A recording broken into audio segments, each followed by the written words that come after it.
Je vous écris de Touraine où je suis venue chercher un peu de repos. Un printemps précoce m'y accueille. Subitement en fleurs, polonias et cerisiers irradient les vieux murs de leur éclat rose et violet.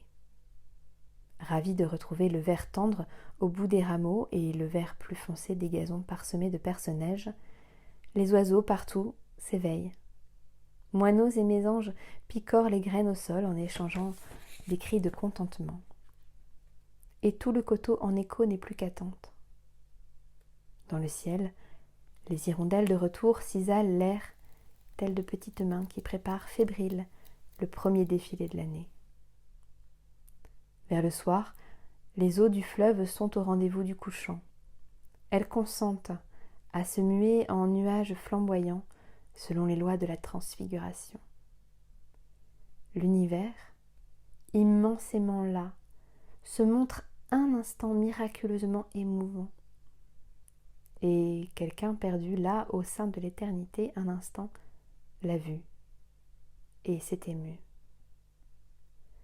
Tout cela relève, je le sais, de l'âme. Je me reporte alors à cet instant d'il y a à peu près 40 ans. Nous étions jeunes, vous bien plus que moi, et nous nous trouvions dans le métro. Moi assis sur un strapontin et vous assise sur celui d'en face. Fascinée, je me demande d'où vient cette beauté, comment se fait-il qu'il y ait cette beauté, et pourquoi soudain est-elle là, cette beauté proprement impossible offerte à ma vue. Ma fascination cède place à la stupeur lorsque, souriante, vous quittez votre siège et venez vous asseoir à côté de moi. Qu'est-il arrivé ? J'étais un auteur peu connu et vous m'aviez reconnu au milieu de la foule anonyme. Nous avons, bafouillant d'émotion, tenu conversation le temps d'un trajet. Entre autres choses, je vous ai tout de go posé la question. Comment assumez-vous votre beauté ? Et sachant que vous aspirez à une beauté autre, comment quelqu'un peut-il vous assumer ? D'un sourire ingénu, vous m'avez répondu. Si beauté il y a, il faut bien que je l'assume. Quant à quelqu'un d'autre, s'il est autre, comment mesurer sa capacité à assumer ? Nous nous sommes revus à plusieurs reprises. Vous n'avez pas manqué de me demander d'expliciter ce que j'entendais par « assumer la beauté ». Je me souviens vous avoir lancé cette réponse lapidaire, parce que la beauté implique toujours un destin. Et puis j'ai poursuivi. Devant une femme étonnamment belle, on est remué, sinon bouleversé. Dans le même temps, on éprouve une tremblante appréhension, ou plus exactement, une tendre compassion. On est en présence d'une sorte de miracle de la nature, un don proprement divin.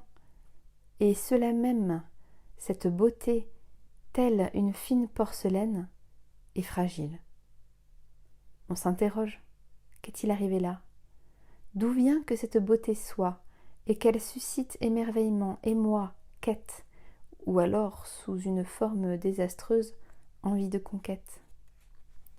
L'univers vivant ne peut-il se contenter d'exister simplement, banalement ? Pourquoi faut-il qu'il se manifeste par une présence aussi impérieuse ?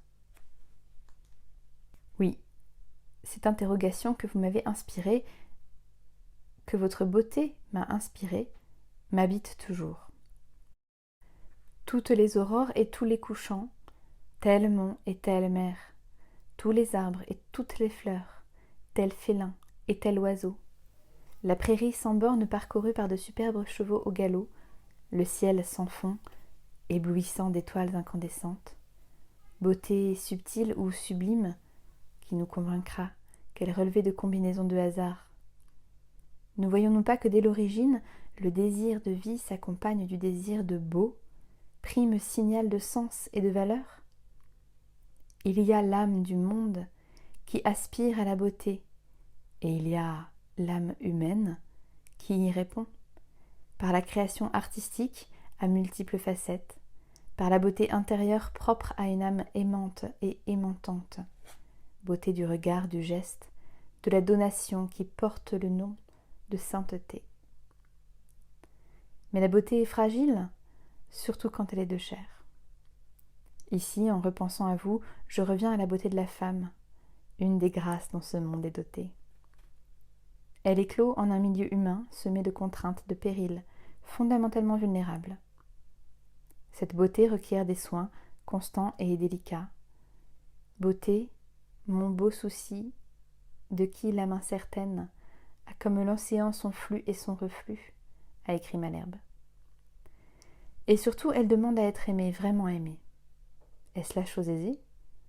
Combien d'hommes sont capables d'aimer équitablement une beauté féminine sans à la longue l'aplatir, l'abîmer ?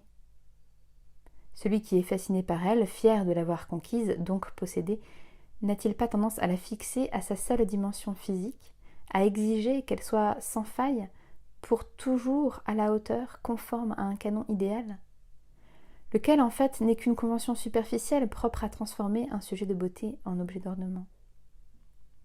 Une beauté ainsi conçue est plus que précaire.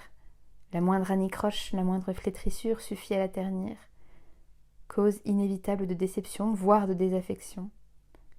Selon une expression de Pascal, une petite vérole qui tuera la beauté sans tuer la personne est à même d'anéantir sa capacité à susciter le désir. La femme se laissera-t-elle longtemps enfermer dans ce piège ? Chez elle peut surgir un mouvement d'éveil qui la pousse à passer du paraître à l'être, à remonter jusqu'à la source, là où la beauté ne se fiche pas en une forme déjà donnée, là où elle est toujours le désir même du beau et l'élan vers le beau. Autrement dit, la femme est habitée par la nostalgie de relier sa beauté à une beauté infiniment plus grande et plus pérenne qu'elle. Intuitivement, elle sait que cela sera un long cheminement. Il lui faudra plonger dans la profondeur de son être, y enjamber tous les abîmes que chaque destin a à assumer. Abîmes faits de peur, de solitude, de blessures et de souffrances. C'est au-delà de cette horizon qu'arde un vrai rayonnement, celui de l'âme, qui relève d'une autre lumière. Tout cela, je vous l'ai exprimé jadis bien maladroitement, mais mon propos, même s'il venait du cœur, me parut alors trop édifiant pour que je continue. Je m'en tins là, non sans vous avoir offert un poème dont j'ai toujours gardé une copie, pour ma propre gouverne.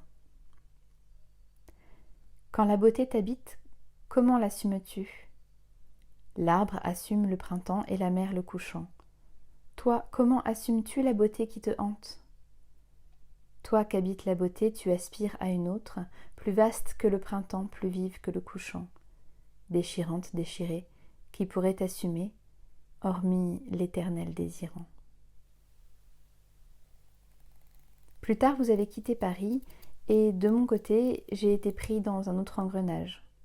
Nous nous sommes perdus de vue. Plus de 30 ans après, je reçois une lettre de vous. J'apprends que vous êtes passé par des expériences douloureuses, mais que vous êtes devenu une artiste. Je vous imagine dans la plénitude de votre automne, alors que moi je suis hors de toute prévision, devenu ce survivant hanté par le très grand âge. Encore une fois, qu'est-il arrivé ? De la rencontre de deux êtres un après-midi de printemps, dans le souterrain parisien, a surgi un intense émoi qui révélait une vérité plus durable que nos contingences.